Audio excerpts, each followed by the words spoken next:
Farzandlaring ko'p bo'lsa nimalar bo'ladi? Massa bo'ladi-da. Zerikishga vaqting bo'lmasdan faqat ishlaysan. Bora olmayman o'rtoq. Gaplar, to'ylagan endi bolalardan ortib chiqa olmaysan. Ikkinchisini top-toza qilib cho'miltirib bo'lganingda birinchi cho'miltirganing уже kir bo'lib kelgan bo'ladi. Sen 4 ta bolani onasi emas, 4 ta bolani cho'risi bo'lib qolasan. Hamma ko'rganlar havas qiladi. Abular yashab ko'rmagandek bilmaydi-da. Yelaring.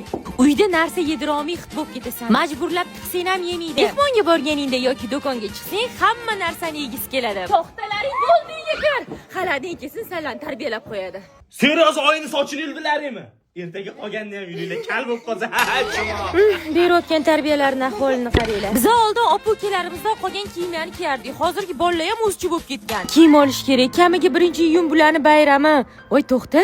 Kakras bayram munosabati bilan Indinumda aksiya bo'lyapti.